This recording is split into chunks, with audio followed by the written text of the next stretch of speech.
And just bear with me as I wait for Jean Marie, and I believe then I'll have all of us.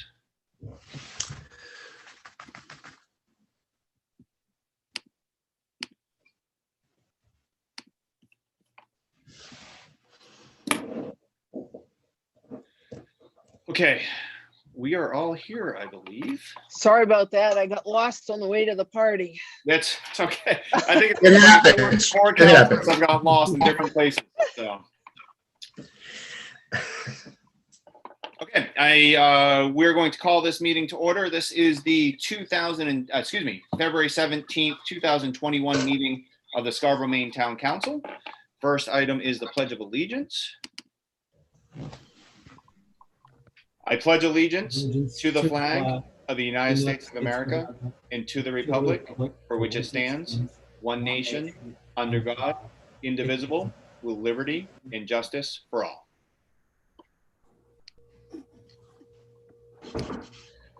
Item number 3 is roll call. Tody? Councillor Clucci? Here. Councillor Gleisteen? Councillor Anderson? Here. Councillor Katarina? Here, Councillor Johnson? Here. Councillor Hamel? Here. And Chairman Johnson. Here. I'm here, Tody. Thank you. Item number 4 is general public comments. If you are in Zoom to comment on the ICE facility, we will be taking ICE facility comments after item number 9. So if you are in Zoom to discuss the ICE facility, we will be taking comments after item number 9. Are there any general public comments on anything that's not on the agenda?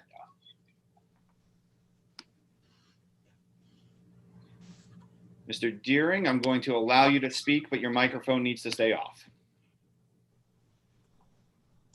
And you come in on mute, so you need to unmute it, please.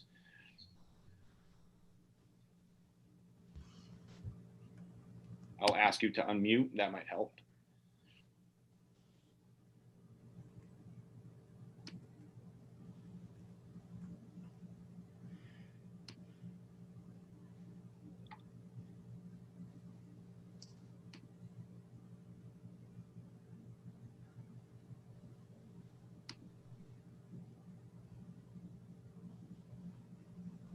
Okay, Mr. Deering, I'm going to put you back in because I believe your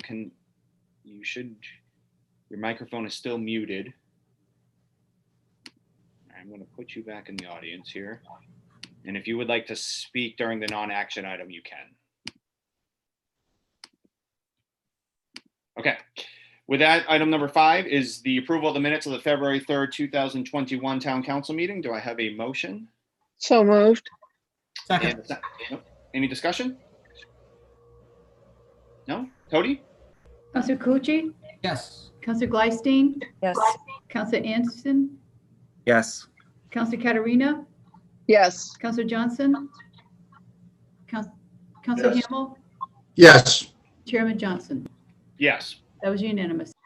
Thank you. Item number 6 are adjustments to the agenda. There are no adjustments to the agenda. Item number 7 are treasurer's warrants. I have signed the most recent batch. And item number 8 is the town manager report. Tom? Thank you, Mr. Chairman. First and foremost, I want to thank you all and my staff for support last week. I was out of the office. Just knowing that all of you kept doing your business here and I didn't have to think about it was a huge relief, and I'm forever grateful for that. So thank you very much. A couple of quick things. Just as we're moving into budget time, I'm very thankful for the Finance Committee was able to work through and meet its charge given to it by the council, which was to derive some further detail, kind of first reading targets on budget. Pleased to report, and I think Mr. Clucci might report further later, that they met earlier this evening and did accomplish that. So from my perspective, everything is in place. Department budgets will be coming to me the end of next week. And then I'll have the month of March, if you will, to put it all together. And we're scheduled for presentation before the council at a special meeting on March 31. And that will really kick off the process for the council to go through the detailed review, all working toward adoption at the June primary. Ad hoc committees continue to meet. Again, 4 of you are on one of these committees, so I suspect you may want to respond further. But just in terms of occupying my time, I am attending the large committee meetings. They're meeting both twice monthly, luckily on opposite weeks. So we're able to manage that. They both adopted kind of a subcommittee structure to work through their work. I will say I get a sense that they're feeling the pressure, the timeline pressure. So I guess I say this really for the council members, liaisons to hear. Perhaps we ought to relieve them at some point because I really think we've got quality folks that want to do quality work, and I'd hate for them to feel under some pressure. So we can talk about that in the future, but very pleased with how quickly they've hit the ground and the sort of substantive work they've already undertaken. With respect to the Avesta Senior Housing project that was workshopped at your last council meeting, that project is moving forward for kind of further review and discussion. And I just want to make the council aware, the Finance Committee has agreed to consider kind of the financial aspects of the project at its next meeting on the 24th of February. That's a 4 o'clock meeting. I do expect that the applicant will actually be looking at the CA policy and seeing how best they can work within the confines of that policy, and appreciating that it was really designed for a slightly different purpose, but I think there's some value nonetheless. Coincidentally, that same night at 6, they're scheduled to meet with the Affordable Housing Committee, and I believe they'll be making overtures and if not a formal request, should this go forward, to access the initiative funds. I don't know much more than that other than the fact that they're on the agenda. And as you may recall, they are anxious to undertake the planning board review process. This is a lengthy process, and it's essential for them, so they say, to achieve planning board approval. So I believe that they're scheduled to appear on the next planning board agenda.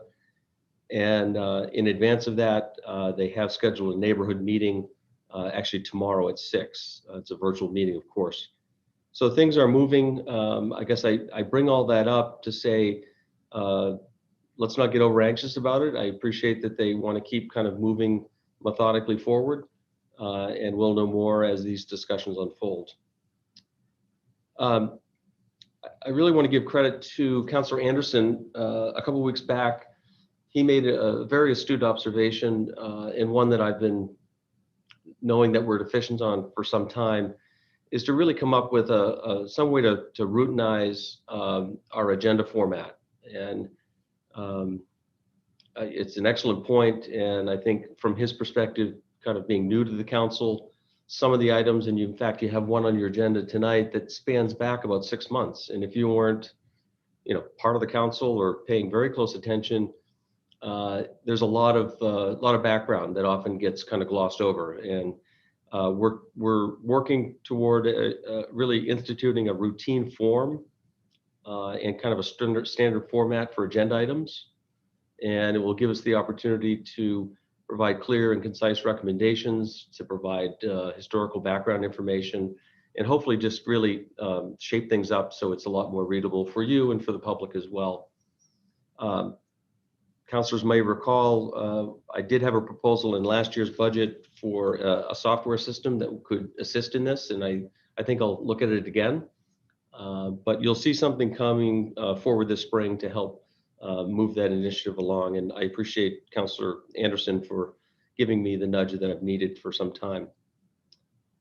I guess lastly, I just want to make you aware the annual Rally to Keep Our Neighbors Warm effort. This is something that Project Grace does, and the town has long partnered with Project Grace. We'll be hosting this event at the new Public Safety Building on Saturday, February 27th from 10 to 12.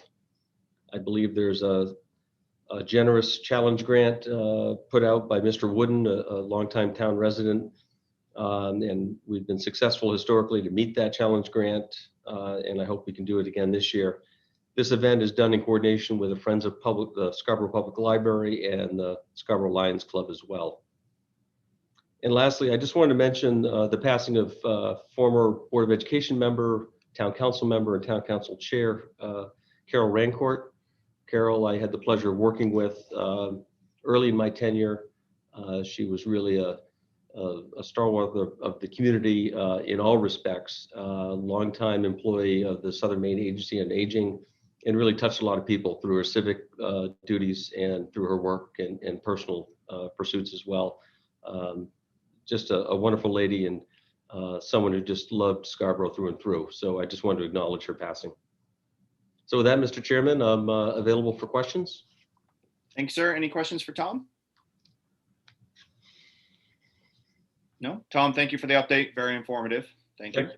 And thanks to the Finance Committee for looking at the CEA request there for the public safety building project, public safety building project, I should say. Okay, item number 9 is a non-action item, and it's going to be presented to us by Councilor Anderson. Councilor Anderson, can you see, can you share? Do you have sharing abilities? You do? Okay. Okay, good. Yeah, I think so. Thank you. Yeah, so it's a report on the ICE detention facility here in Scarborough. So I'm going to hand it over to Mr. Anderson. As a matter of background, we have received 230 emails in regards to the ICE facility. To the best of our clerk's knowledge, 15 of those were registered voters in Scarborough. Nevertheless, there's absolutely some need for public education and to bring, I think the residents of Scarborough deserve an update on what is happening. And Councilor Anderson has been gracious enough to take this on. So you have my appreciation, John. And with that, you can move forward. Great, thanks, Paul. Can you guys see my screen? Just making Yep. sure it's working.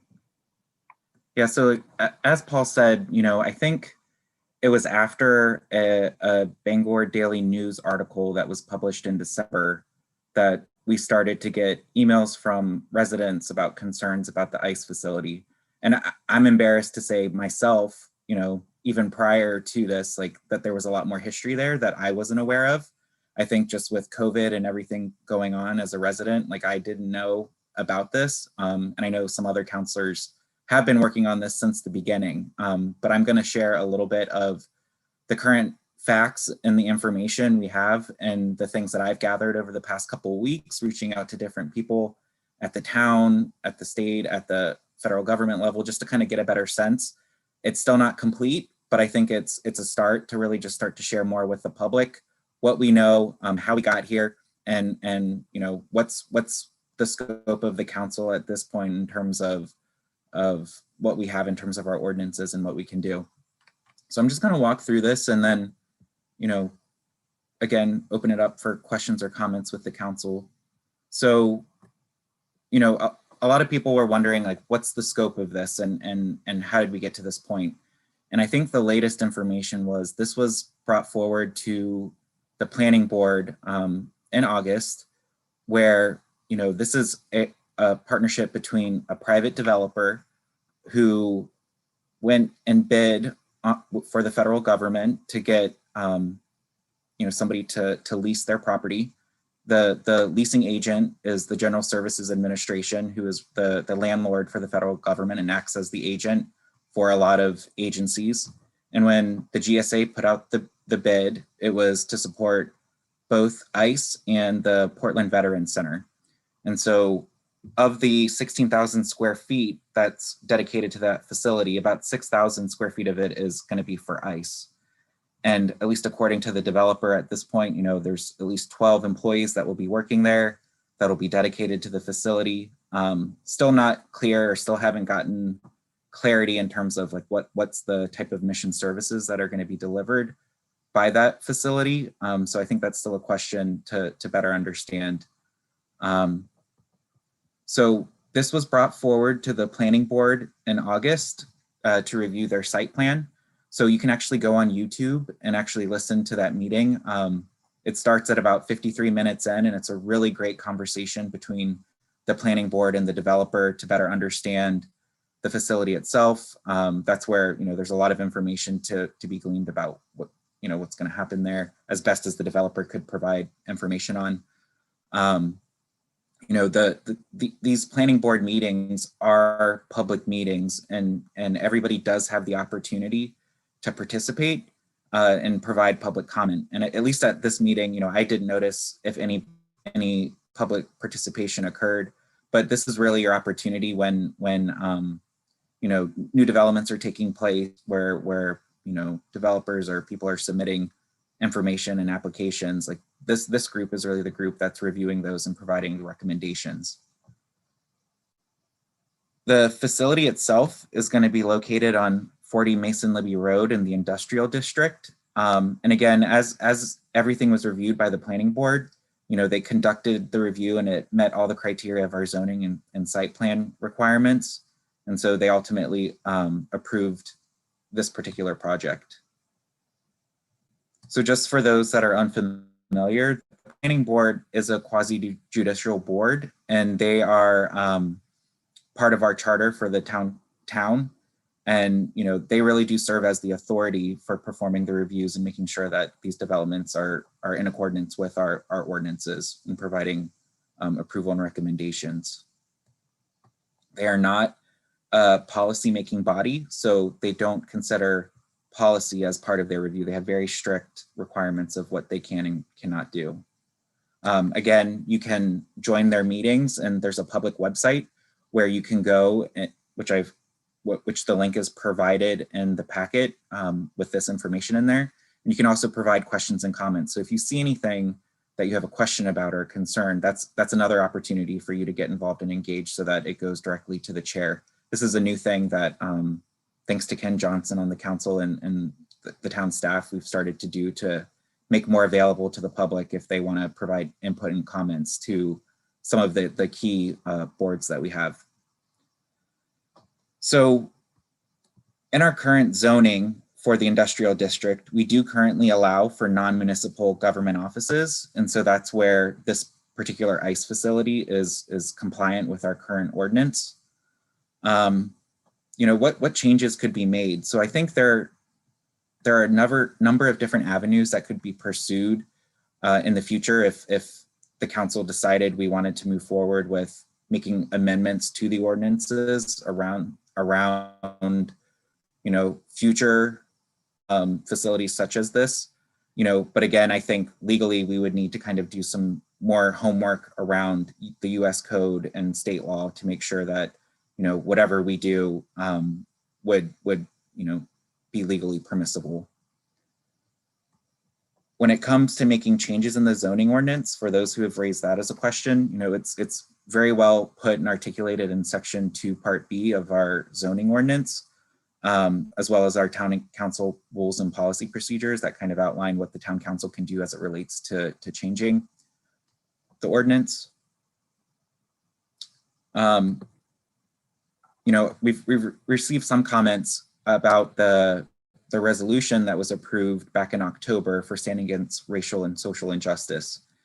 And so just to remind folks, you know, because I think this has been one of the key items that have come forward where a lot of people have concerns and see this as a moral dilemma based on, you know, ICE's treatment of immigrants. And so that's partially why we're having this discussion today, to live true to that resolution and make sure when things come up, when the community identifies a need or an opportunity for us to kind of make sure we're living true to that resolution, that we have the conversation. And so that's partly why we're having this item today as an agenda item.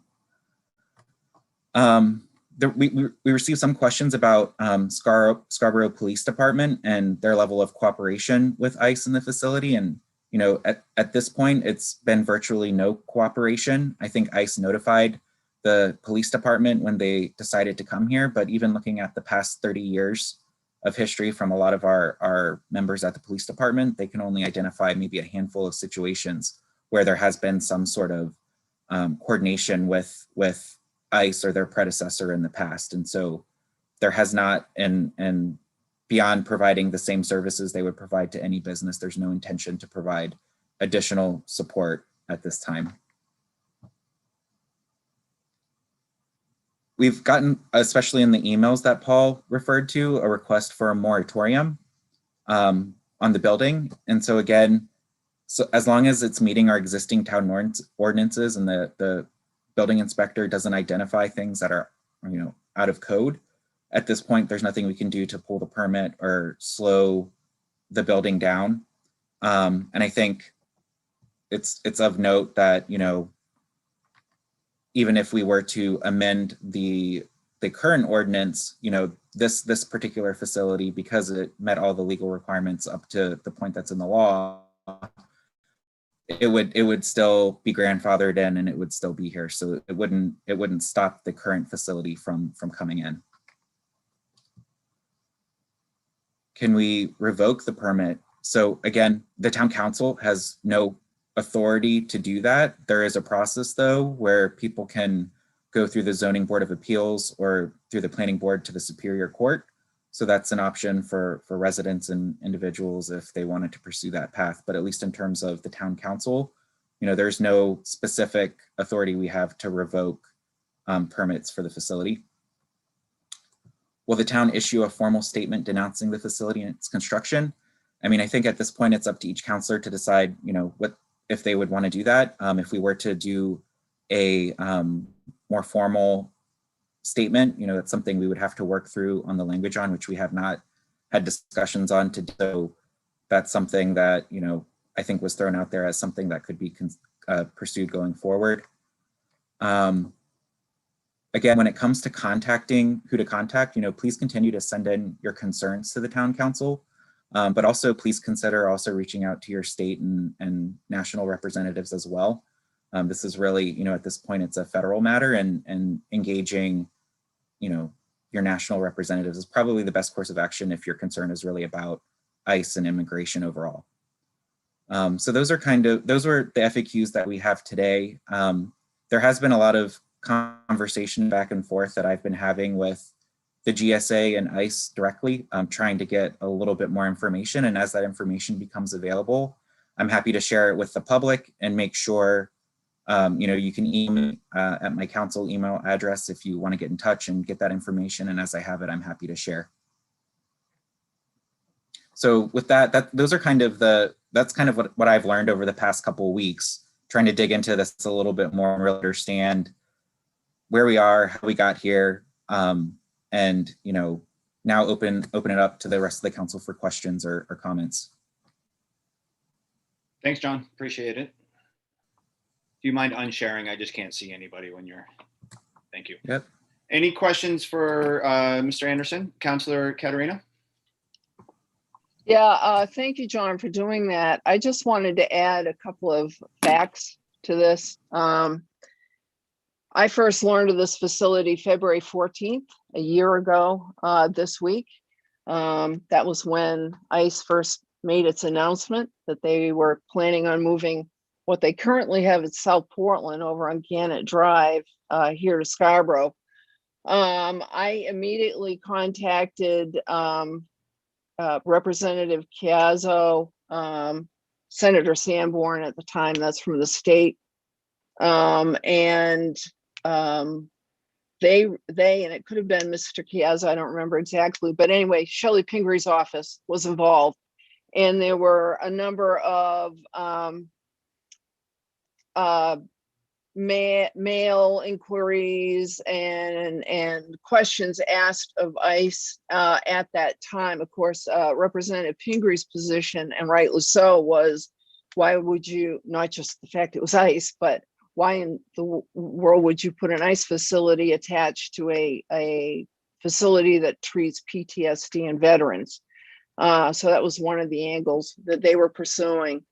March 13th, and actually on February 14th, at the time that ICE announced, there was a big article in the paper about it. There was also a large article in March 13th in the Leader regarding, this was in 2020, regarding ICE facility coming here. Now, of course, does anybody remember what happened in the middle of March last year? It was COVID. COVID, I think, kind of disrupted people's attention onto this, even though I kept trying to keep this in front of folks. I know when I went to the planning board, it took a while for it to get the planning board. I know there were some members of the planning board who were trying to do a slow walk on it, as we call it. And regretfully, no one showed up. That was the opportunity for people to show up and really make their positions known. I do know that the state legislators are continuing to, look at whatever at this point. But I think the couple of the things that I think that are important for the public to know is federal preemption, if you want to call it that, of local ordinances can occur. The feds sometimes can say, we don't care what your ordinances say, we want to do it anyway. And of course, they take the risk of protests and, riling everybody up. It's not a good plan. But, and I do want to say, before I forget, I'm looking at some notes here that I scribbled, that 230 emails, it's my understanding, a number of those came from young people in the community. So bravo to you for being involved in the situation. So personally, I don't like having ICE here. I just don't. I don't like what they do. Thankfully, we have a new presidential administration, and maybe we'll see some changes. But I think the horse has left our barn, so to speak, and it's really up at the state and federal levels right now if people want to continue. There's also something called protest that you can go and do signs and march in front, as long as you're not blocking traffic or doing anything illegal. So that's my comment anyway. Thank you. Any others? Councilor Cucci? Yeah, I'll just add, I was also encouraged to see the activism from a number of young students, both high school, I think, and college in the surrounding area, including Scarborough. I think that's encouraging to see that you voice your opinions and share when you see something that you disagree with. On this particular topic, I think it's a big issue, right? Immigration is a complex beast. And ICE is an enforcement arm. They're your neighbors, and in many cases, your friends. You might be going to school with some of their kids, but they're part of our community, whether they have an office here or not. And they're just doing their job. So I want to make sure we don't label them because they're affiliated with an organization that has a particular job to do that people don't like. I think at the root of it, though, and I hope that at some point, at some level above our pay grade, we can start to have a conversation about immigration. And the fact is, it's really hard to become a citizen unless you claim asylum. And the fact that it's so difficult to come to our country makes it illegal for just about everybody to be here. And that's why ICE has an awful lot of work to do, and they're expanding. And we're on a seesaw right now, right? So the last administration, you're moving towards stricter enforcement, and it'll probably come back down to it's not as busy, but I think young people and the public in general sharing their concerns about how people are treated is one way to help move that discussion forward. So thank you for bringing it to our attention and making us address it at our level. Thank you. Councilor Gleisten? Yeah, I really appreciate the opportunity to address this, and I definitely appreciate Councilor Anderson doing such a thorough job of research and fact finding. I was, I learned definitely some things from his FAQ, and several folks have mentioned, there's been several letters on this topic, and I did kind of want to mention that the council had already planned this discussion before the bulk of those letters came in, because we had been hearing from residents. I think, Councilor Katarina mentioned, when this really started, and we've had some residents kind of expressing interest and concern over this, for a number of months. So this was planned before the bulk of those letters came in. And I really did appreciate the passion that many expressed in the letters. And I was particularly drawn to the letters that expressed a desire to have no borders around the world at all, because I think this is honesty, and I think honesty and a shared set of facts, like Councilor Anderson, put out, is a really good place to start a productive debate. And this isn't the forum or time, as Councillor Clucci so wisely mentioned, that to have a larger topic, discussion or debate on immigration, but maybe somebody enterprising folks out there will put something together. And I have lots of ideas, and I'd be, honored to participate. So, I think one thing I think everyone understands, but the federal government is responsible for immigration enforcement. And I'm not a lawyer, but I'm very aware, and I'm sure many are, that the Supreme Court in Arizona versus United States, laid out an extensive view of the United States government's authority to regulate immigration. SCOTUS majority defined it as broad and undoubted, and opined that this authority is derived from the legislative power of Congress to establish uniform rule of naturalization, which the executive branch has wide latitude in carrying out. And they basically struck down a lot of what Arizona could do. And so I'm not letting our state reps off the hook, but this issue, really, immigration as a whole, lands firmly in the lap of our federal elected representatives. I think all too often they have had to, they've kind of punted on their responsibility for that. And the executive branches, including President Obama, who had a very extensive immigration policy, especially starting around 2012-13. And it involved the Immigration and Customs Enforcement agencies and others under DHS Secretary Johnson at the time. And it's quite enlightening to look over those at the time they were in place. And, I won't opine too much on, some of the differences between the different administrations, but suffice it to say, the enforcement has largely been left up to the administration to set priorities.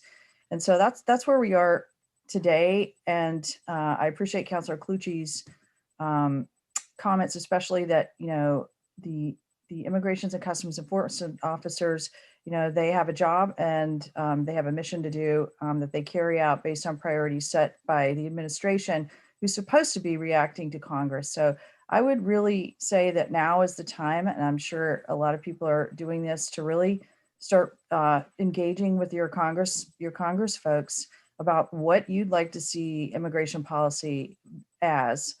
And, that's going to impact, what ICE does, because they respond to the mission they're given by the administration. So again, I really appreciate the folks giving us the opportunity to talk about this. And I'm sure that we'll be hearing more in the future. Thank you. Councilor Anderson? Yeah, I thank you, everybody, for your comments and for sharing your feedback. I still do think that there are some things within our control, maybe not specific to the ICE facility. I think the ICE facility at this point is a done deal, and it's not going anywhere unless the federal government makes that decision. So I feel like that's not something we can address. But I think maybe kind of taking some of the feedback we've gotten from the community and thinking a little bit more about what I think is really what I'm hearing is that we want Scarborough to be seen as a welcoming community, irregardless of your immigration status. And so I think, there's just a couple of things I'm thinking about that need to be explored further that, I would welcome the public to partner with me on. One is, we have the current resolution that the previous council adopted around racism and social injustice.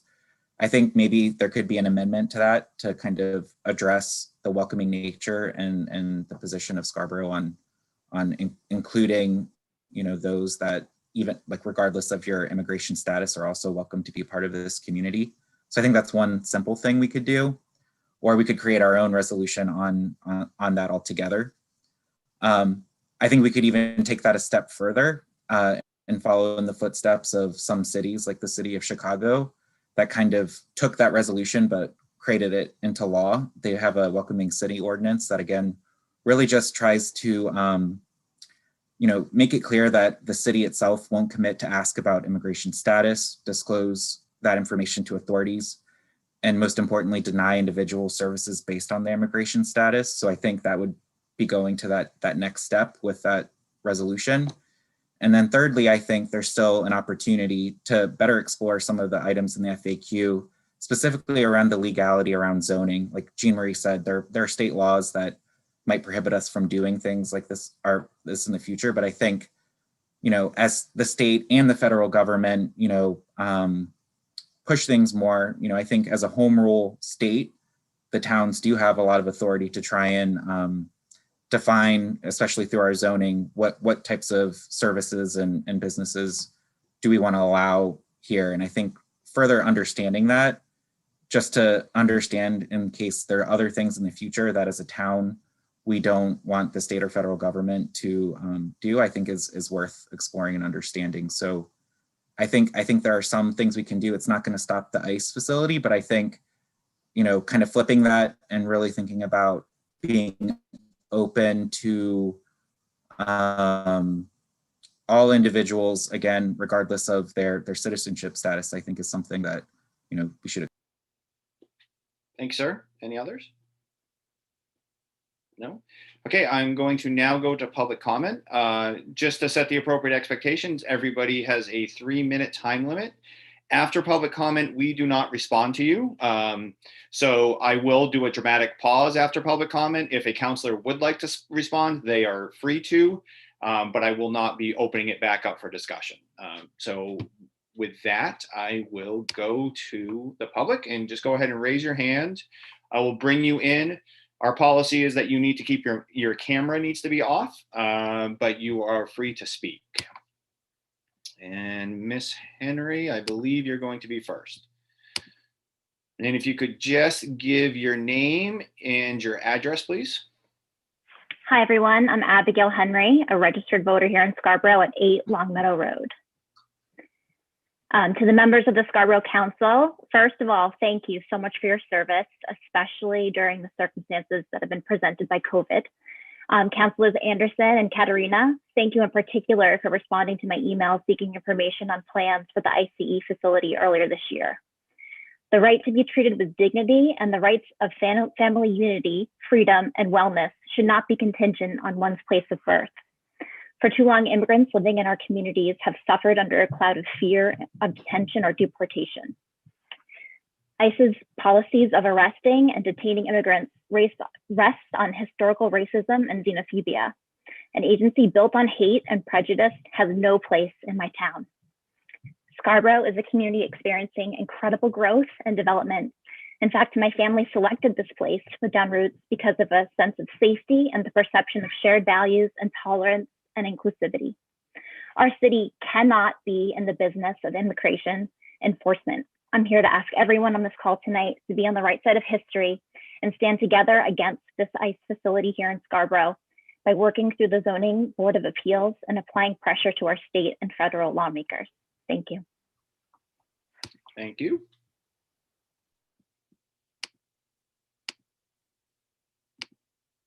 I'm now going to go to Mr. Green, I believe.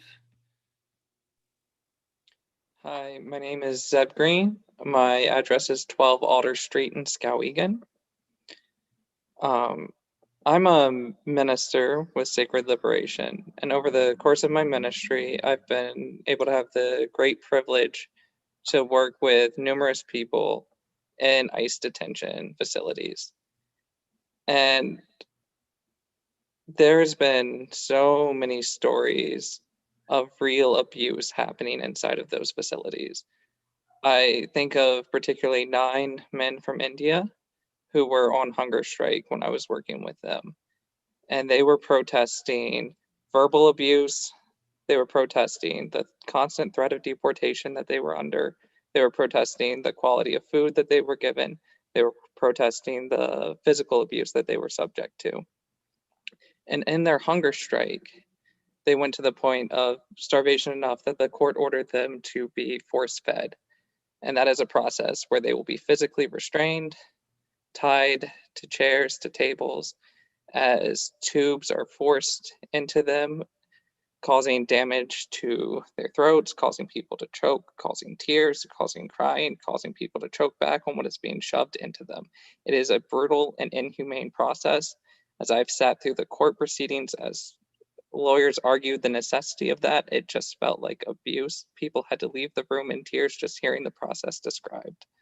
That is what happens in ICE facility camps. That is a reality, and it is not something that anyone wants in the state of Maine, I am sure. I am very grateful that y'all are having this hearing and being able to listen to the words of the community. I heard it mentioned that ICE enforcement agents are our neighbors, but our neighbors are also the undocumented people who live under the fear of these facilities. They live under the fear of being taken in the middle of the night and torn from their families and taken from the country that they love. Remember those neighbors. Remember the neighbors that you have, the friends of your children in the schools in your towns. These are also our neighbors, and those neighbors need to be loved and respected. We need to, if not close this facility, which we should do, make a public statement that we do not want ICE enforcement having a facility in this town, that Maine wants more. Thank you for your time. Thank you, sir.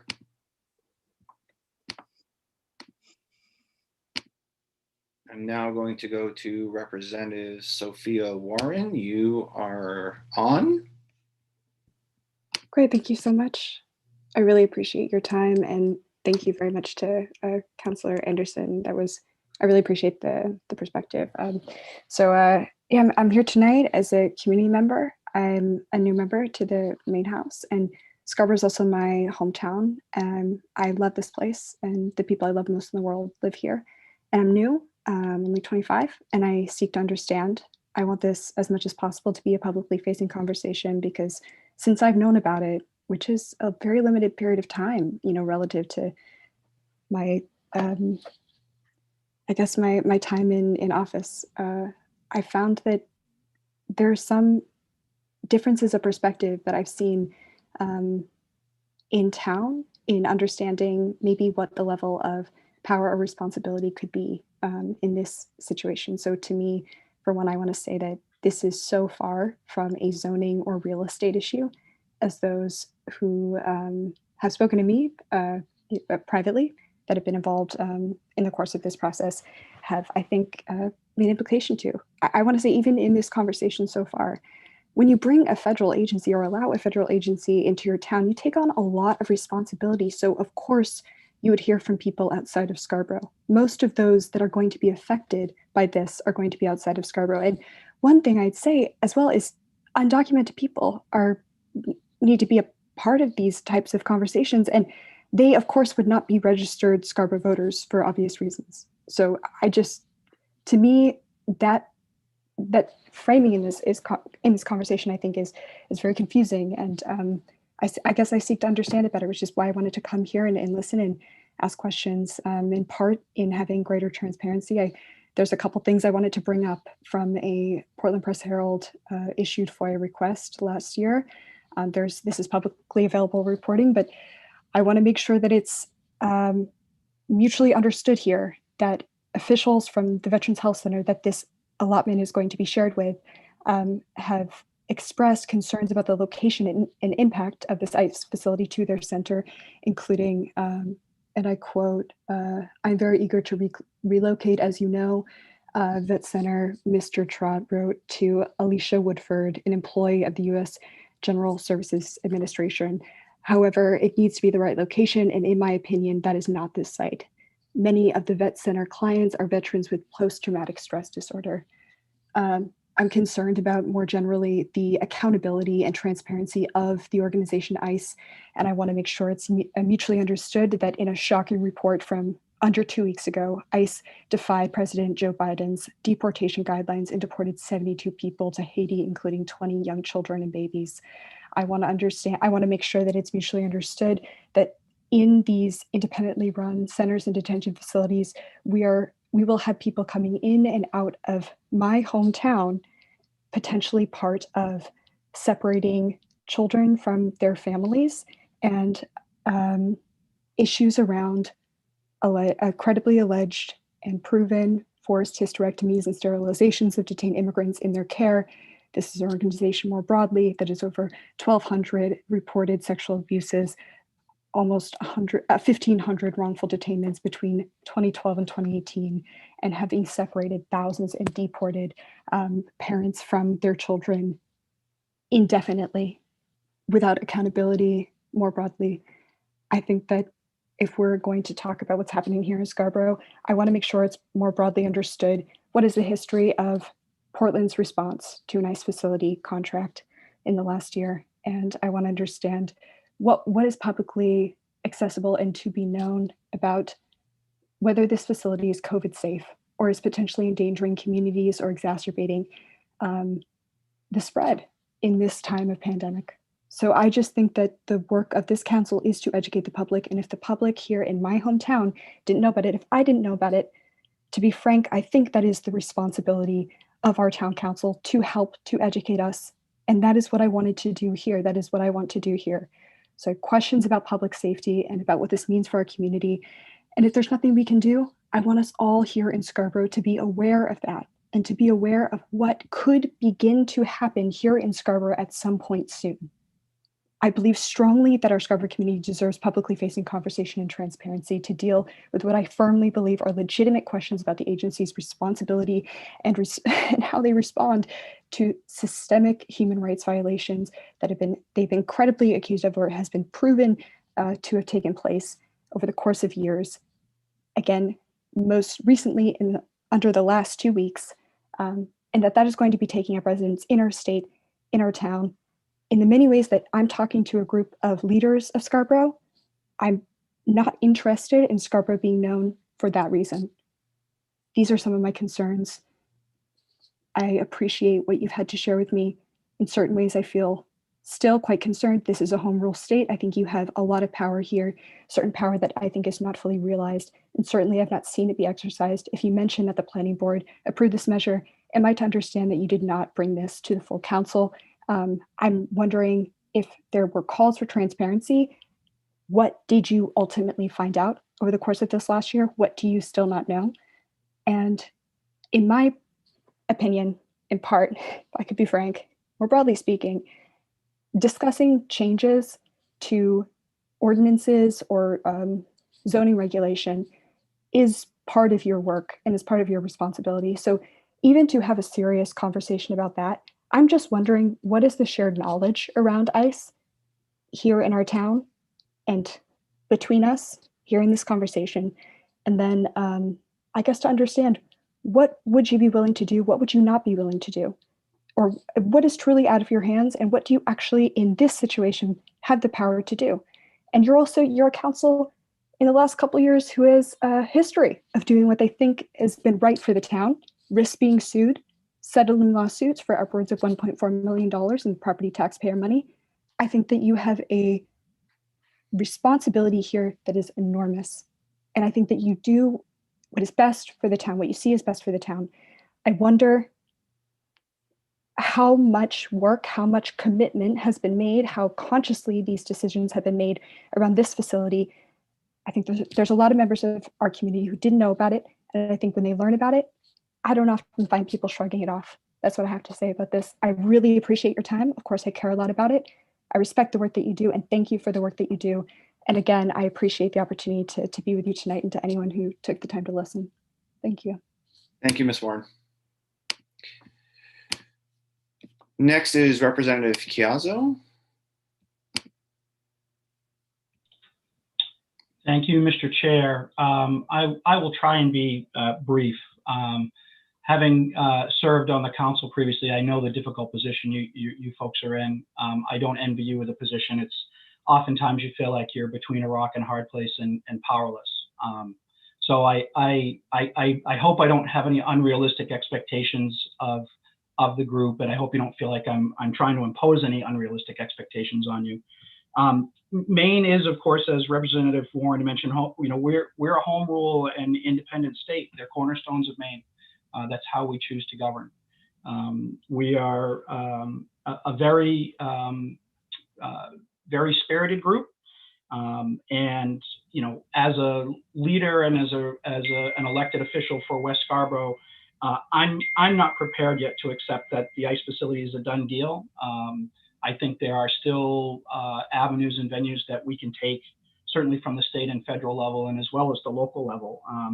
So I would, my ask of the council would be that, if you as a body agree that you don't think this is a good facility, or that you feel like we could do better, or we should do better, there are other ways to support our efforts, whether it's putting forth non-binding resolutions or something supporting a position. It could be testimony in Augusta. Representative Warren, myself, and several other legislators are working on a bill to hopefully put in front of the state. Testimony from this group would be very influential and very important in something like that, both as individuals and certainly collectively as a council. And I would also, hope that if you do feel strongly about the facility and but not necessarily the purposes of the facility, but the way in which the facility was brought to the town and the manner in which it was presented. If you have concerns about that, I would urge you to please collectively and jointly reach out to the federal representatives and express that opinion. And again, these can all be done without passing ordinances and laws. They're non-binding resolutions. And certainly I fully understand anything like that comes out of this body needs unanimous consent. So, sometimes that's a lot more difficult to do than it sounds. So I would appreciate, some support on that effort. We're going to continue trying to fight this in Augusta for sure. We're going to continue to work with our federal constituents, our federal colleagues. Certainly want to keep working with you folks as well, because I think the more united and stronger our voices are, the better our chances are of positive outcomes for everybody. So thank you for your time, and thank you so much for what you guys are doing. I know it's not easy, and you don't get enough kudos and credit where it deserves. So thank you. Thank you, Mr. Gazzo. Up next is Kelly Merrill. Hi, my name is Kelly Merrill. I live at 101 West Front Street in Skowhegan, Maine. Thank you, John and Katerina, for your work on this matter. And thank you, Representatives Warren and Chiazzo, for your testimonies. As a journalist, I write about hot button issues, and some of those stories need to be painted with a lot of facts and figures. But what we're talking about condoning in Scarborough is simply an institution of extreme cruelty, violence, and hatred. It is morally repugnant, and we must find creative ways to resist its presence here. We need to resist it at the city and state levels, because we cannot wait for the federal government. We can't count on the federal government to grow conscience. A change of heart with a different administration is not something we should be banking on. This kind of violence is nothing new, and our neighbors are fearful for their lives now. We need to make it impossible to establish and operate an immigration and customs enforcement facility here in Scarborough. We need to find a way. I don't want us to have any part of helping this institution, which has systematically caged children, been responsible for forced hysterectomies, ripped apart families, and created conditions that have been especially horrific for women and girls. Now, though you've said that local law enforcement doesn't currently intend to cooperate with ICE, now that ICE is here, that will necessarily change, because ICE needs our cooperation, or at least for us to be complicit, which is what this body would effectively do in expecting the state and federal levels to have the sole responsibility for remedying this problem. These are agents of terror for our community, and we should ensure that they are not welcome here. When you want to talk, there are many activists who would like to help stop this agency and its presence in Scarborough. I encourage you to contact us at dicemaine@gmail.com. I thank you for your time and for your work on this. Thank you, Ms. Merrill. Excuse me. There are no more hands raised, but I will pause for just a second if there's anybody else in the audience that would like to speak. Ms. Woodbury, you are going to be next. And Ms. Woodbury, you have an older version of Zoom, so you're going to come in with your camera on. I'm going to ask you to turn your camera off, please. You're going to come in with your camera on, and I'm going to ask you to turn it off.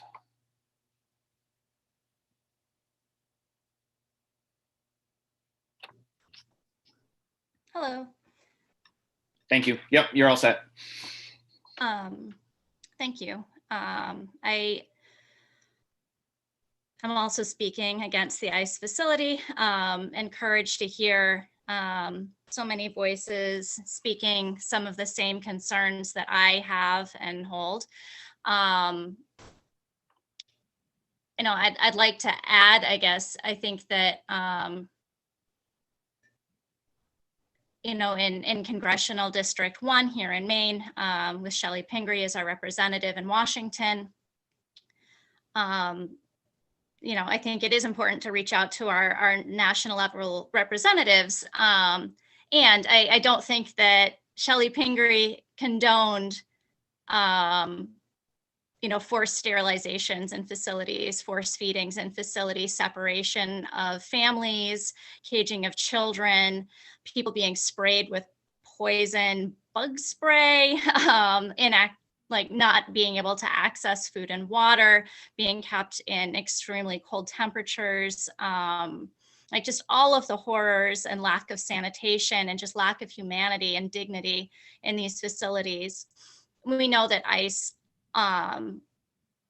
operations are kind of behind closed doors, and people there are doing whatever they want. I worked closely with a friend who is a lawyer and went to facilities to represent people at their hearings, and what she saw, I just can't even describe even secondhand. It's just horrifying. The news that comes out of those facilities doesn't surprise her at all because it's so commonplace in the facilities that she has seen. And we don't need that here. We don't need our families and our neighbors living in fear of that here in Maine.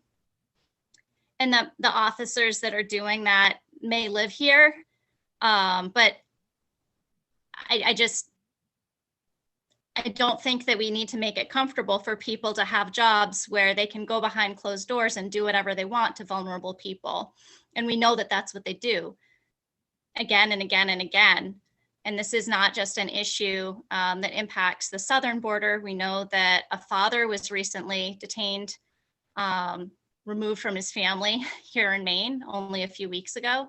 I don't think that we can wait for Joe Biden and national government to stop this. You know, this has been going on for a long time in this country, but we can certainly do everything that we can to stop this from happening in our own communities. And I don't think I mentioned previously, I live in Westbrook. I'm at 24 Green Street.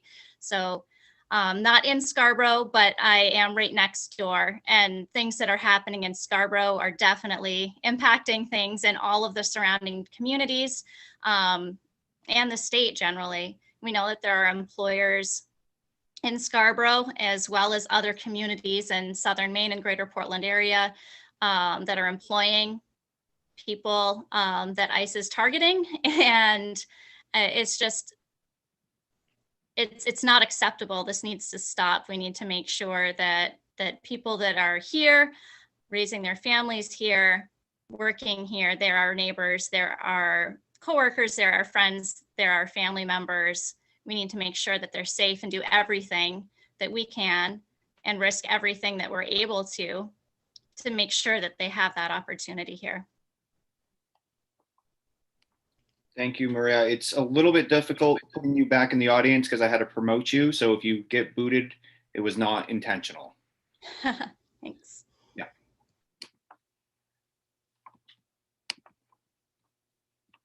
I have 5 hands raised and I'm going to limit it to the next 5. So I'm going to treat this like in line at town hall. So Ms. Brenner, you're going to be the last speaker.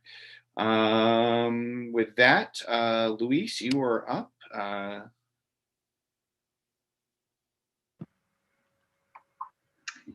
Hello, my name is Louise Secredel. I am a registered voter of Scarborough at 3 Dolly's Way, and I'd like to echo what others have said about not wanting an agency like ICE based on hate and prejudice in my town.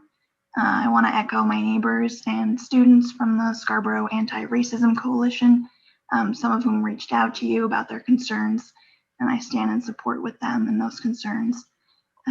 Thank you for the space for having this conversation, and I respectfully ask of you to be proactive in working with our elected officials at the state and national level to explore our options for stopping this facility, and to also be proactive in thinking about the future, such as the points that Councilman Anderson brought up.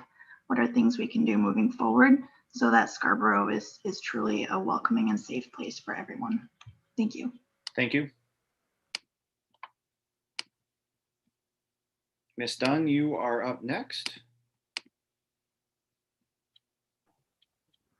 Thank you for having me and for having everyone tonight. This is such an important topic.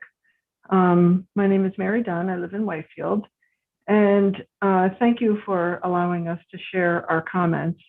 I realize I don't live in Scarborough, but this is certainly an issue that's going to affect everyone in our state. So the entire state is watching what's happening in Scarborough right now. I look at the work that's being done tonight as the beginning of our work. It looks like the ICE facility is, doing everything it can to come into your town. And as others before me stated, that means our work is really just beginning. I would like to reiterate what some people ahead of me so eloquently said. ICE is not a good neighbor. Scarborough does not want ICE in their neighborhood. It's not a good neighbor for Maine. They cause incredible harm. Like others, I've worked with people that have gone through ICE facilities and ICE detention, and their stories are incredibly alarming and sad. This facility is one of the beginning stages of ICE detention, and deportation pipeline. Again, this is not good for Scarborough. This is not what Scarborough wants to be recognized for and known for. Taking people into ICE custody causes incredible harm. The ICE processing facility will cause fear among our hardworking immigrant communities. It causes family separation. We will no longer be able to say family separation is not happening, because it will be. It causes loss of income to hardworking families. It causes unnecessary trauma to families and children. It sends a horrible message about who we are as a town and who we are as a state. This already happens in our town, in our state, and Scarborough should do all it can to make sure it doesn't become part of this. Again, the ICE processing facility sends the wrong message to all our citizens.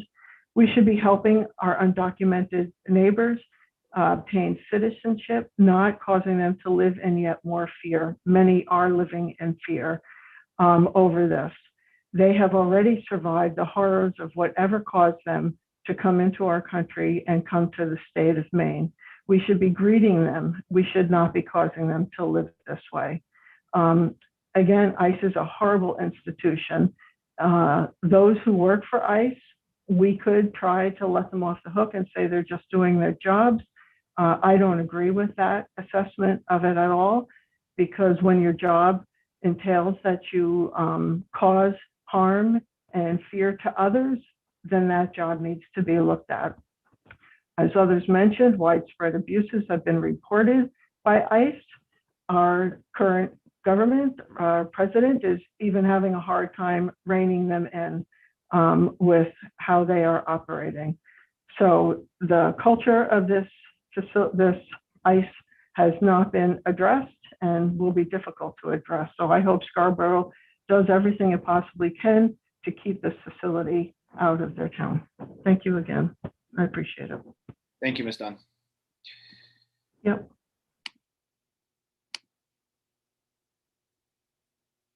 I think, Ms. Rowan, you are next. There are 4 people left. Lynn, you will be the last person. You did put your hand up while I was talking last time. So Lynn will be the last person. And Ms. Rowan, you are up. And Aaron, same thing with you. Your camera will be on.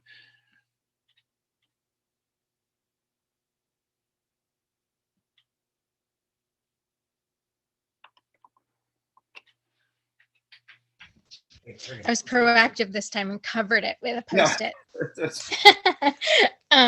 So I've been listening so attentively that I haven't had time to organize my own thoughts. So I apologize if I ramble. First of all, thank you for having this conversation tonight. I think I'm one of the people who's been emailing you for months and asking for this. I'd like to to correct something that Councillor Glastein said regarding this conversation was planned and was going to happen even without all of the emails. That's actually not true, according to the information that I have received from other members of the council. So I would like to thank everyone who's listening who stepped up and pushed for this to happen, because it was something that required community pressure in order for the council to engage in this conversation tonight. Also, I really liked a lot of what I heard. I was kind of feeling like pretty hopeless. I've been following this issue since last year when it first appeared in the Bangor Daily News, and I've been really disappointed with the lack of concern about it in Scarborough and the broader community. Anytime I mentioned it to someone, they've never heard of it before. I agree. And also ISIS, because a lot of... Oh, Kerrigan's going to say something too. Because like our people in this country right now is being like really honest, but like somebody in this beautiful country that did something for us and for a lot of like immigrants, we need to know what is in Donald Trump that's making us feel like they put a lot of commercial to this community, and what my mom's doing right now, they're even more important, and let the public need to say something and be brave and be strong. A lot of children in this world need to feel like you put yourself out there and prove Donald Trump that you are a citizen, and you never make Donald Trump feel bad about himself, but you gotta be strong, you believe in. And do you like having ICE in Scarborough, Kerrigan? I don't like ICE because other people treat other people very badly. I don't want to see Donald Trump do this country, but we have a new president. We still have Liz, ISIS, in our country, and we get this thing out. And what does ICE do to children at the border? Separate children from the parents. Is that okay? Absolutely not okay. I agree. So Kerrigan is a 13-year-old student in 7th grade at Scarborough Middle School. And I think she said that pretty well. Her first protest that she ever attended was in opposition to ICE family separation, which had a big impact on her. So, and obviously she's not a big fan of our former president, and she's hopeful that our current administration will make some changes. But in the meantime, I think there's a lot that can happen at the local level. I liked what Representative Chiazzo said. I'm curious if it's accurate to say there's nothing the town can do. And if it's actually, it would be really expensive for the town to do something to push back against this. So I'd love more information about that. I really liked what Councillor Anderson brought up with Chicago's welcoming city ordinance. I really want to see very specific policies in place in our schools, in our police department, and in our municipal government that actually provide protection to people, rather than a resolution which, really doesn't have, is kind of just about worth the paper it's written on. So I was like taking notes while everybody was talking. I also obviously agree with the idea of having ICE in Scarborough is just so counter to the resolution, the Standing Against Racial and Social Injustice resolution that the previous council passed very recently. And I know that everybody's working hard to write working hard on the draft comprehensive plan. And I feel like there could be a place in there to make it really clear that we don't want this here. And I would like to see something from the town council, whether it's a press release speaking up against this, or a resolution like taking a firm stand against this facility being in Scarborough. I think this is a really important issue for you all to demonstrate leadership on, and I would feel a lot better hearing that from my elected officials in town. And yes, because I am also a registered Scarborough voter. Thanks, Kerrigan. I'm sorry, I had like one more thought and it's 8 o'clock and it's escaping me. Oh, yeah, I just feel like there's so, even counselors who, you know, don't mind having ICE in Scarborough. I mean, I know there are some members of the council who, you know, aren't offended by all of the things that ICE does. At least that's my impression based on some comments that I've heard in the past. And we also have a John Jackson with us. Oh yeah, Jackson doesn't get to make public comment though. So I think, oh, sorry, Kerrigan just totally broke my train of thought. Oh, I think ICE owes us some answers, and it doesn't seem like they're willing to give us those answers. So it might be really powerful if the town council drafted something as a council saying, this is happening in our town. We've asked these questions. We're demanding these answers. And if that comes with some legal action to slow this project down, even better. So hopefully, like in later communications, you guys will be able to flesh out some of those details too. Thank you, and I apologize for my rambling. Thank you, Aaron. Thank you, Kerrigan. Same thing, Aaron. I can change your role. Okay. All right, I have 3 more, Jillian, Stacy, and then Lynn. Jillian, you are up. And Jillian, you have an old version of Zoom, so your camera's gonna come on, so turn it off. And we're gonna have a hard stop after Lynn. So I have Stacy and Lynn after this. All right. Thank you. Thank you, Jillian Trapani Huff, 315 Beach Ridge Road. Thank you so much for taking up this issue tonight. I really appreciate it. I think that this is incredibly disruptive to our community. And while you may not have the power right now, I do think it would go a long way to taking a public stance against this being in our town. This is not the legacy that I want Scarborough to have. And so, you know, whatever you can do would be something, and certainly better than nothing. Thank you. Thanks, Jillian.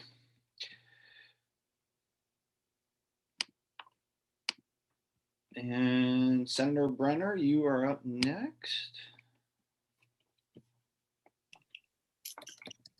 Good evening, everyone. Thank you so much for having me. And thank you all so much for your service.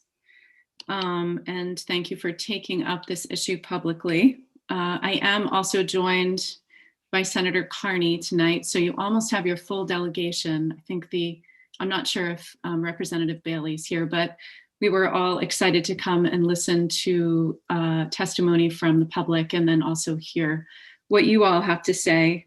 We've all been asking lots of questions at the state level, and I suspect, like lots of you, we have more questions than we have answers. One item that I did glean from watching the planning board meeting was that this building would not be for overnight stays, so not a detention center, but just a daily processing facility.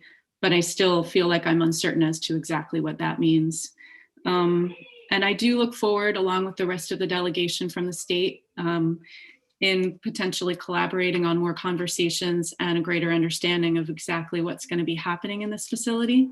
And I'm here to support you and at the state level in this work. So thank you for having me. Thank you, Senator. Thank you for coming. And Lynn, you were the last one this evening.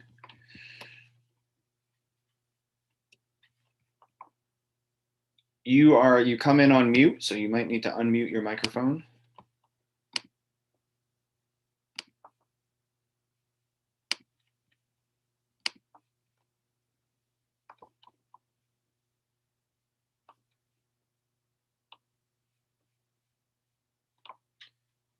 Lynn, you are in. I'm sure you can probably hear us and you're probably trying to figure this out.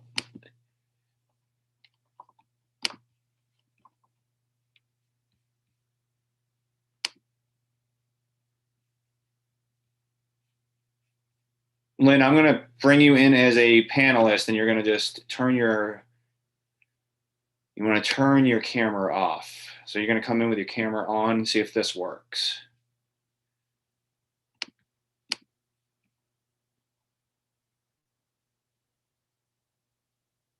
Any luck?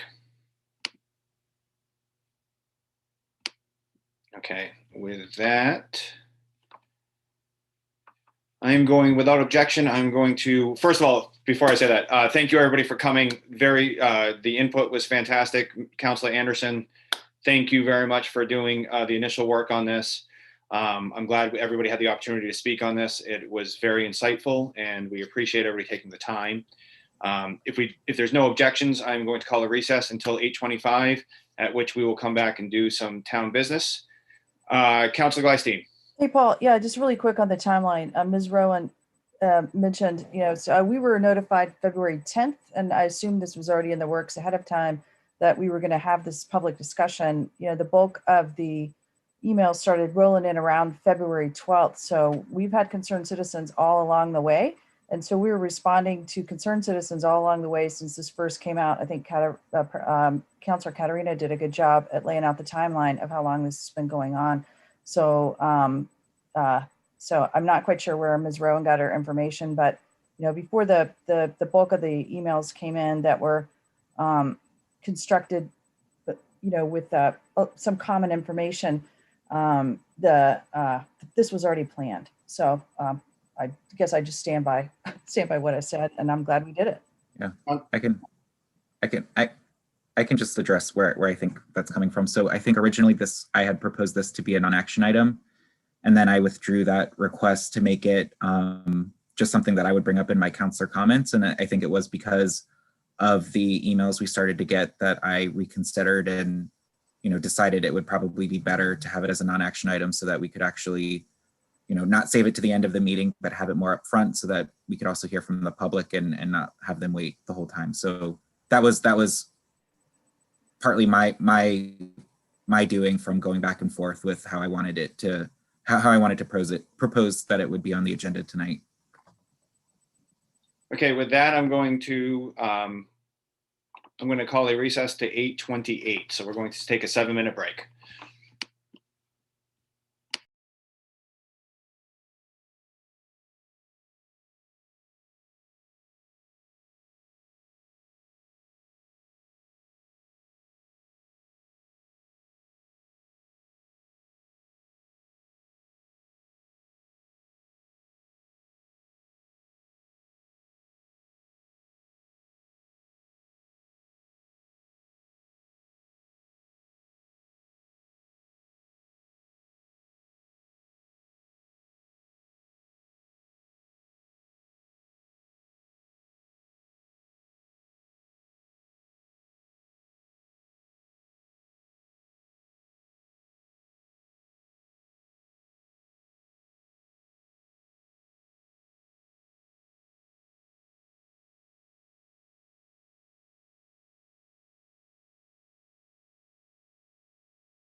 Excuse me, sorry.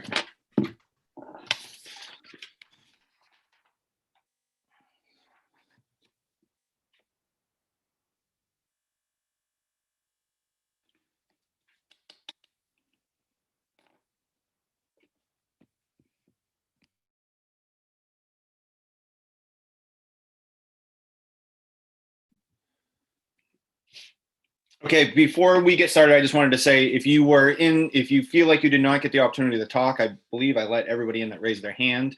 But I knew I had, I think, 2 glitches with anybody. Please email us. We do all read every email that comes in. So if you felt like you had something to say and you couldn't, or you just didn't want to for whatever reason, our inbox can be reached at towncouncil@scarboroughmaine.org.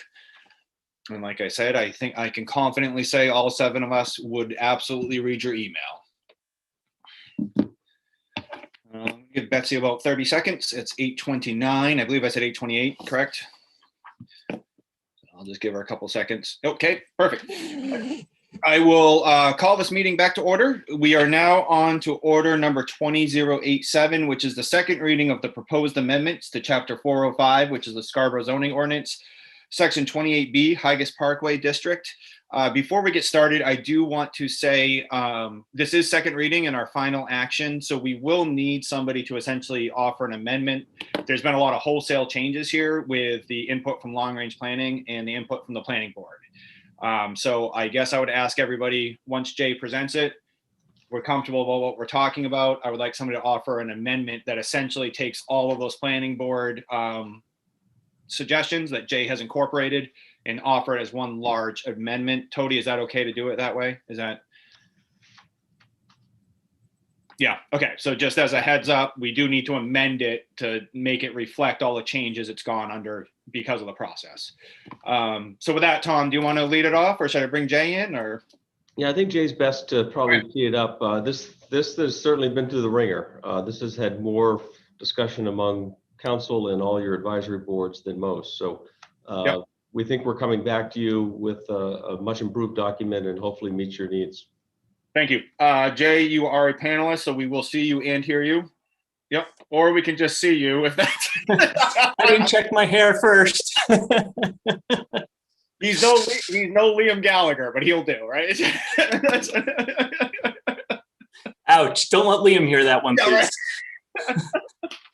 Jay, I prefer your style anyways. It's fine. So. Thanks, man. All right, go ahead. Great, thank you. So yeah, let's see. I was before you, I think it was just about 2 weeks ago when we had public hearing. And so I'll give it again, another brief overview. It started as a property owner initiated zoning request.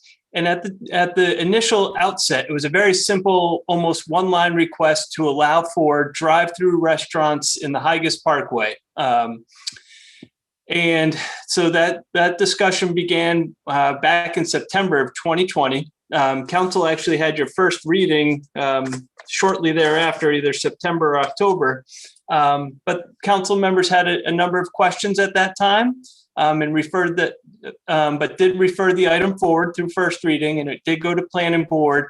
And the planning board echoed a lot of the same questions that council had, among some others, as they get into more site plan review issues than council do. And so they had a lot of questions. And out of their first public hearing, they actually asked the long range planning board, committee, to weigh in on those issues. And so that occurred, and really the genesis of the sort of amendments that were just talked about came out of that discussion, that second discussion with Long Range Planning Committee about the issues, again, and questions that were raised by Planning Board and Council.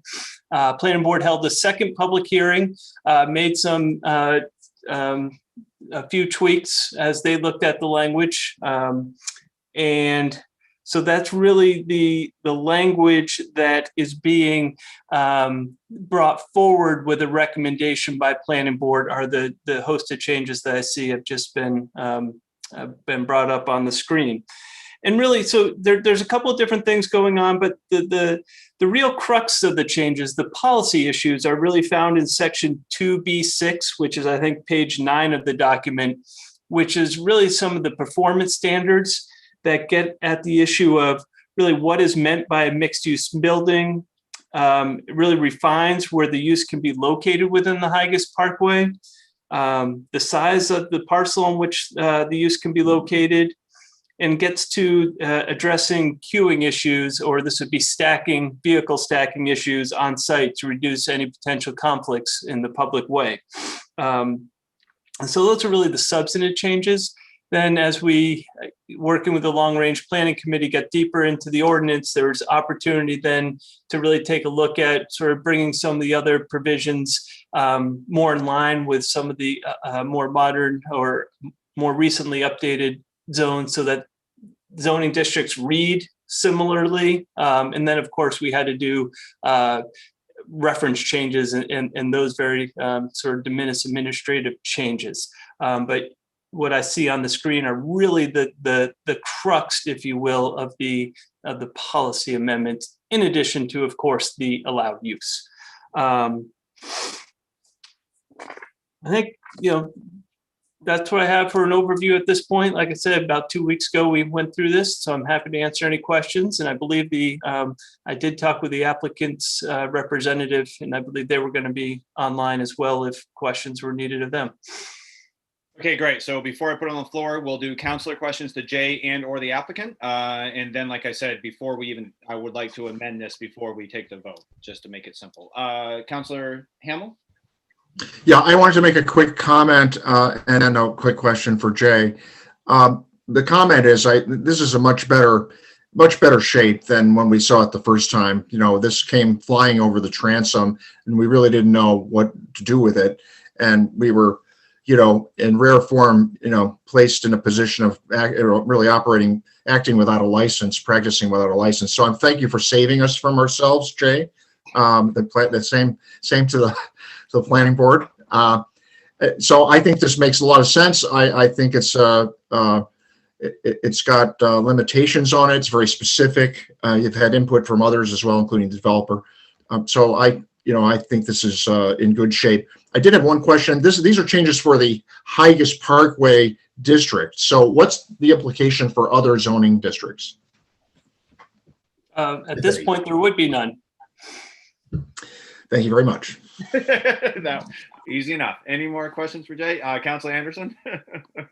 Yeah, I'm just trying to understand. So like to Don's point, like there's some very clear restrictions that have been put in the language. So what does that actually mean? Like how many restaurants, like worst case scenario, would this actually mean would exist in that particular district? Yeah, we looked at that. I believe it was in Jean Marie or Don, correct me. I think it was either with the long range planning or it could have been during the planning board. So forgive me if it was with planning board. So yes, one of the limitations, just so for clarity, is that the restaurant be located within 1,250 feet of the intersection of the Higas Parkway and Payne Road intersection. That's actually a distance and language borrowed from the B3 for a particular use in the B3. And so given that we already sort of had that distance in measurement, we figured that would be a good one to use. And this is actually one of those areas that was tweaked through the planning board process. Originally the language coming out of long range planning sort of talked about the parcel being within the 1,250 feet, but the planning board felt it would be, when we looked at that, and now that I'm speaking through it, I do recall it was at the planning board workshop. As we looked at it, it sort of clipped the very edge of a few properties, and they thought, well, that might be expanding further really than we mean to. And so that's where this notion of having it within the whole building within that 1,250 feet. And I believe when we looked at it, forgive me, but offhand, as I recall, it was I don't believe it was any more than 6 or 8 parcels at the very most that could be impacted. But I don't have it, but that's my recollection of the discussion, Mr. Anderson. You are correct on that, Mr. Chase. Because I remember the discussion in long range planning, and then it went to planning board and they tweaked it a bit. Because we were trying to make it as narrow as possible. The fear was we didn't want this going down Haggis Parkway. So it pretty much keeps it right there in that intersection, so. Any more questions for Jay? Okay, so I'm gonna ask for a motion to put on the floor, then I'm gonna ask for an amendment to make it easy here. So do I have a motion? So moved. And do I have a second? Second. And I'm not going to allow discussion because I think it makes sense to do the amendment now. So is there a motion to amend? I mean, I'll move to amend, but what do I have to read? Do I I have to think we read can just say something the in? wholesale language as provided by Jay. You just heard what he said, ditto. Yeah. And is there a second? A second. And we're going to discuss the amendment only. Any discussion on the amendment only? Okay, so we're going to vote as the amendment only. Tody? Counselor Clucci? Yes. Counselor Gleifstein? Yes. Counselor Anderson? Yes. Counselor Katarina? Yes. Counselor Johnson? Yes. Counselor Hamel? Yes. And Chairman Johnson? Yes. Thank you. That's unanimous. Thank you. And now we're back to the motion as amended. Or is there any discussion? Seeing none. Oh, Councilor Cucci. I just want to say nice work working this through the process.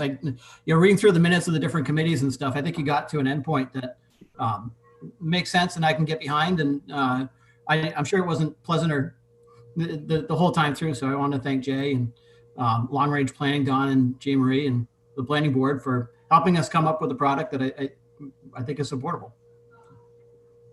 Thank you. Any others? I have a couple of quick things. Oh geez, I forgot Jason's last name, but Jason, whose daughter goes to school with my daughter, owns Perks Beverage Company in Cabela's Plaza. And it's funny, I stopped in there a couple months ago, and they sell beer, and he was mentioning how the Beacon in that area has made a huge difference in his business. And I think sometimes we forget that there's parts of what we do helps the economy of the town, right? We talk about growth a lot, we talk about a lot of things, but Councilor Clucci does this probably more than any of us. We also want to create a robust economy for individual business owners that are also residents of this town. And Jason, I apologize. I know you're in Sedco and everything, and I can't remember your last name. But it just struck me that this is just adding to that side of town with the economy, right? And that's not a bad thing. My second thing is compliment Jay. I think, Dawn said it perfect. I think in the beginning we were on our heels, and I think this process played out perfectly. And then my last compliment is to Mr. Hamel, because I think as leadership, we had a choice between it going to planning board and then directly back to us, but we said, no, please run it through absolutely everything. And Jay, you were gracious enough to do so. So I appreciate that, because I think we ended in a much better spot. So. And Paul, for the record, I believe it's Jason Perkins. Hence Thank you. Hence the Perks name, right? Right. Very nice guy and great beer. So with that, Tody, you want to take a vote? Counselor Clucci? Yes. Counselor Gleifstein? Yes. Counselor Anderson? Yes. Counselor Katarina? Yes. Counselor Johnson? Yes. Counselor Hamel? Yes. And Chairman Johnson? Yes. The vote's unanimous. Thank you. Thank you. Order number 21006 is a second reading on the proposed amendments to Chapter 302, the Town Council Rules and Policies, subsection 203.0D, 3 members to Rules and Policy Committee. Betsy, do you want to let us know what this is? Or refresh, I should say. Sure. This is just a sort of a housekeeping matter we took up to tweak the section 2030D3 members to the Rules and Policy Committee, and what the Rules and Policy Committee specifically would look at within rules and policies. So I'll just read this as changed, which is: the Rules and Policies Committee shall review existing and proposed Town Council adopted policies, Chapter 101, Rules and Procedures, Chapter 302, and Committee and Board Rules and Procedures, Chapter 302A, for consistency, relevance, and clarity, and ensure all are in compliance with state law and the local town charter. All recommendations will be brought forward for approval by the town council. And I'm going to take that as the motion. Is there a second? Second. Any discussion? Okay, Tony? Counselor Clucci? Yes. Counselor Glystein? Yes. Counselor Anderson? Yes. Counselor Katarina? Yes. Counselor Johnson? Yes. Counselor Hamel? Yes. And Chairman Johnson? Yes. Thank you. That's unanimous. Thank you. Next is order number 21014, act on the request to approve the names posted to various committees and boards as recommended by the Appointments and Negotiation Committee on February 3rd, 2021. So we'll have Councilor Hamel explain it and put it on the floor. Councilor Hamel? Thank you. Yes, this is moving through the wave of appointments that typically happen at the beginning of the new year following November elections. So we're very pleased that we basically filled all full voting member posts, and I think the only ones remaining are a handful of alternates. So really outstanding work by the Appointments and Negotiations Committee, Betsy Glystein and Ken Johnson, and Tody. Tody and Tom and staff have really worked full bore on this and have moved with great dispatch. So thanks to everyone. So with that, I'm going to read, this is a short list tonight. Board of Assessment Review, appoint Freyla Tarpinian as a full voting member with a term to expire 2023, and Charles Kanazak as full voting member to filling a term to expire 2021. Coastal Waters and Harbor Committee, move Kevin Ferry to full voting member with a term to expire 2023, and appoint Andrew Fortunato as first alternate to fill a term to expire 2021. Community Services and Recreation Advisory Board, appoint Jean Ginn Marvin as second alternate to fill a term to expire in 2021. Conservation Commission, appoint Randy Hogan, full voting member with a term to expire 2023, and Noah Perlet, full voting member with a term to expire 2022. Long Range Planning Committee, appointing Rachel Hendrickson as Planning Board Liaison as a non-voting member, term to expire 2022. Parks and Conservation Land Board, appoint Noah Perlet as full voting member, term to expire 2021. Personnel Appeals Board, appoint Charles Kanazak as second alternate with a term to expire 2023. And Senior Advisory Board, appoint Elise Bolda, second alternate, term to expire 2021. Thank you. And is there a second? Second. Any discussion? Councilor Clucci and then Councilor Katarina? Yeah, I just wanted to commend the work of the of Tody and the Appointments Committee. I've had a couple of appointees reach out to me, and I've just been blown away with the quality and caliber of people that are stepping up to volunteer for the town. So it's encouraging to me, and thank you. Yeah, and I'm just going to say ditto to that. I know, having served on ANC before, it's a lot of work. And I think, it's not just ANC. Also, I'll give communications some credit here too, for making sure it's very easy now to sign up. You don't have to fill out a paper form and bring it into Tody. You can do something online. By putting it out on the on the monthly emails and whatnot, I think we've really gotten people involved. So kudos. Thank you. Councilor Glystein? Yeah, definitely. Want to reiterate that, and just to say that the website is really got easy to find information now.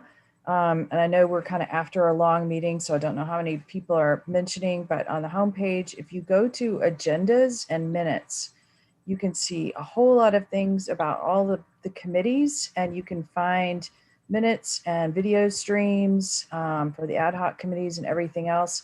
If you've kind of been digging around trying to find things, definitely go to that link. It's a big button on the homepage, agenda and minutes. Hold on, keep talking, Betsy, so I can pull it up for you. Yep. Thank you.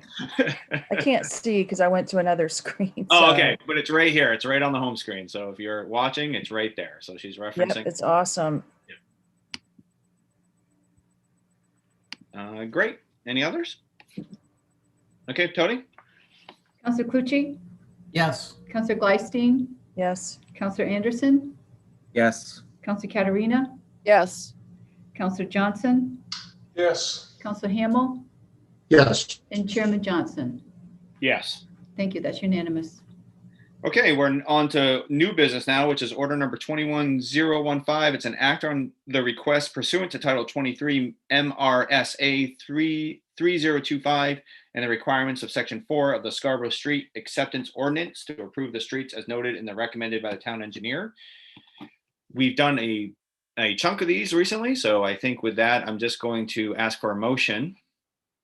So moved. Is there a second? Second. Second. Any discussion? Tony? Counselor Clucci, Yes.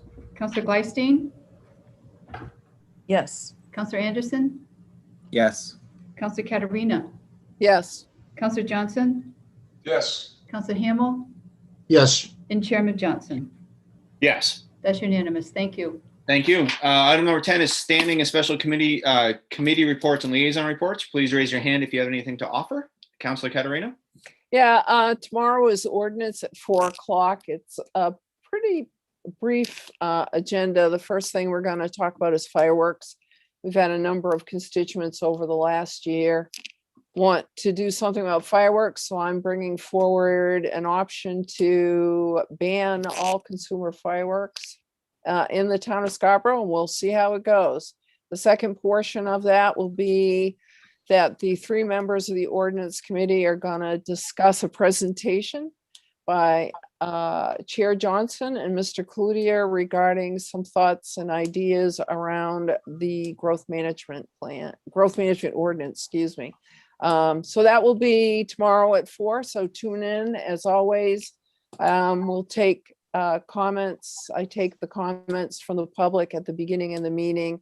I limit it to about 10 minutes total, and then we go into our business. And I think that's it for me. Thank you. I know I said this in the chair's report, but Councilor Clucci and I will not be there to make the presentation. Right. We don't need 5 of us at a committee. So Councilor Clucci? I appreciate that, actually. All right. Just an update on finance work. We did approve our first reading budget goals or targets earlier today, actually, before we started meeting. And highlights, it was basically guidance to don't go crazy, come in lean, but we also want to understand what it might take to restore some of the cuts that were made last year to arrive at the budget that we arrived at last year, which was a year of pretty great uncertainty as we were going through the budget. So it was good that we were able to collaborate with both the Board of Education and amongst the committee to come up with some targets that we could get behind. The next meeting is going to be next Wednesday at 4:00, and the top of the agenda is going to be reviewing the senior housing proposal for the former public safety building site. We've, I think, come up with some good questions to hopefully put that project in a little greater context. I view this as we're evolving in our ability to evaluate CEAs, and I think this is going to be an opportunity for us to refine our approach and mechanics. We're also kind of standing agenda items for the Finance Committee this year is going to be talking about long-term planning and financial reporting. And I think the committee's going to hopefully, as we progress through the year, come out with some ideas and ways for us to improve in those areas. And we're also going to talk about budget outreach, which is something in the Zoom world is going to be a little different than it has been in the past. So. For the downtown subcommittee or downtown committee, John, I'll start, but please fill in the gaps. I guess my sense right now is they're coalescing. So they're really having some good conversations. We've got some great members there. They're breaking the work down into smaller chunks. There is, I think, a bit of stress about the timeline. And I'd like to be able to signal that, from my perspective anyways, for the downtown committee, we gave guidance in terms of the timeline, and it's not a hard deadline from my perspective. If counselors, so I guess where I'm going with that is I just want to signal to you that we may need to relax some of the expectations in terms of the deliverable, because as they break it down into chunks, it seems like a lot to tackle in the span of a couple of months. And that's it. Thank you, sir. Any others? Councillor Johnson and then Councillor Gleistein. Yeah, sorry, I was really enthused about this, but it's been a long day. So I just wanted to give the town council a heads up. Going to work with the chair to bring, in the not too distant future, a non-action item to the full council for a discussion on a community survey. The communication committee has had a good discussion. We feel that we've had 3 community type surveys over a 30-year period.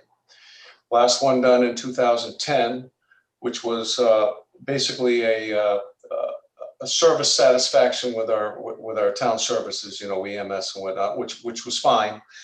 But prior to that was 1990 and 1999 that also included service satisfaction, but also land use, growth, lots of other interesting topics that we think maybe and they did it over a 10-year period using the same questions. So we got some good trend analysis that actually fed into an awful lot of policy decisions. Out of the 2000 Growth and Services report was the GMO, which was about 6 months after that report. Plus a lot of fed into our comp plan on zoning. So a lot of good came out of that. So we figured it's time. We want to have a general discussion with the town council. We do have some money allocated for this. It might not be enough, but we'll address that when we get there. We did agree as a committee, again, everything open for discussion, that we'd like to have this administrated by a third party, nothing homegrown, get the experts that know what they're doing. So we need from the council to collect what we want to know. Then we'll have some discussions with some vendors about what they can give us. And again, we'll just let the process flesh out. So it was a heads up.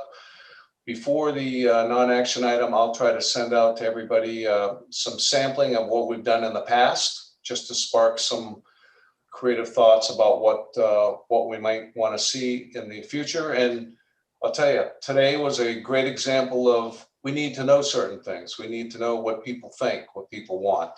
So we think it's time. Thank you. That's it. Thank you, sir. Councillor Gleistein and then Councillor Hamel. Yeah, the ad hoc charter review committee meets the 2nd and 4th. The full committee meets the 2nd and 4th Thursdays, and the same link that we showed earlier in the meeting. You just go to ad hoc charter review committee, and you can see the video streams. We have a tracker that Liam has worked really hard on, as well as some other committee members. So every single proposed change that's been made by anyone on the committee or anyone in the community is being tracked and kind of categorized. I don't see that posted on Ad Hoc Charter Review Committee website yet or on their webpage, but I think there is discussion that will be posted. If you have an interest in that and you want to see it, I'm happy to share it. We also have minutes. And those can be found on that same page. We've had Annalie Rosenblatt, who's been doing the minutes, and she's quite thorough and doing a really good job. So obviously the best way is to listen to all the video streams if you want to get a really good sense of what's going on, but there are quite a few of them. So I would definitely encourage people interested in the charter process. It's a great process. It's ongoing. Get involved now. Attend the meetings, speak up, contact committee members, contact your liaisons, and track what we're doing. But I think the committee is doing a fabulous job. Thank you. Thank you. Councillor Hamel? Yes, I had a couple of updates from Coastal Waters and Harbor Committee, as well as the Shellfish Commission. after many months of not meeting, I'm pleased to say, because of the staffing efforts as well as really diligent work from Tody and staff, both of those committees are up and running and had good meetings last week. They're going to be coming forward with some suggestions on how to improve the enforcement of traffic down at the co-op down at the town landing. In the summer, this has been a problem. Last year, we had a problem with enforcement where clammers and other lobstermen were not able to park their vehicles, with trailers because of tourists parking there illegally. So they're going to be coming back with some specific recommendations for how we might improve that this summer to get ahead of it and hopefully in place by an April-May timing. And I think the chairs, Nate Orr is continuing as Shellfish chair, and Mike Slavin's doing a hell of a job as the new chair for Coastal Waters. So, and Randy Richardson has been helping as well. So we're, very, very pleased that those committees are back up and running with some new members. And I think we're going to be getting a lot done in the next cycle. Thank you. Thank you, sir. Councilor Calarina. Yeah, I'm sorry, I forgot about long range planning. I just wanted to update everyone that we're going great guns on getting the updates to the comprehensive plan done. And I think they're going to be done probably Dawn, about 3 meetings, probably. Yeah, this work is like root canal. I tell you, it's getting done, and the committee is really, really doing great work. The new members are contributing, and the consensus around issues is really powerful. So Jay's doing a very good job coordinating this, and we're helping him with the laboring, or he doesn't have to do all the edits himself. So really good. Thank you. Any others? No, as far as leadership is concerned, I think I sent out a quick chair's report to everybody yesterday, I believe.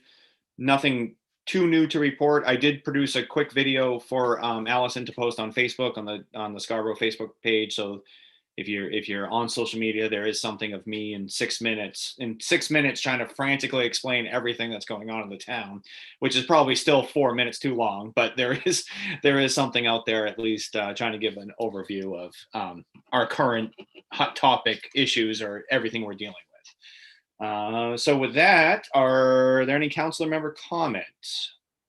Councilor Caterina. Very, very quickly, I know Tom mentioned the Project Grace Fuel Assistance Fund.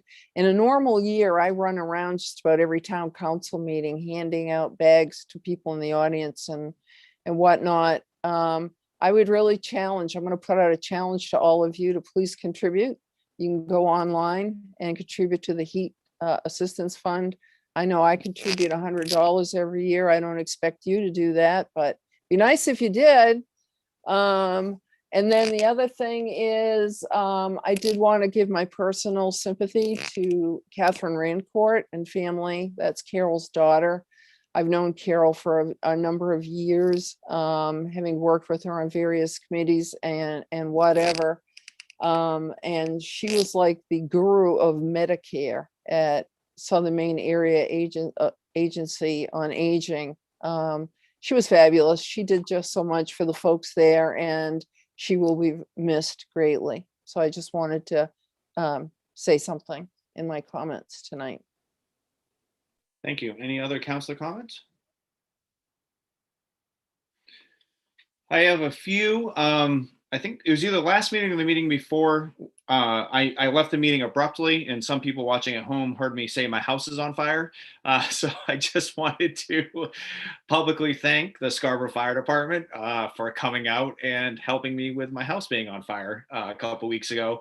Utmost professional, incredibly kind. One gentleman on my front lawn said, "Somebody told me you were the chair of the council," and I don't care. I'm just doing my job. And I was like, I like you. So,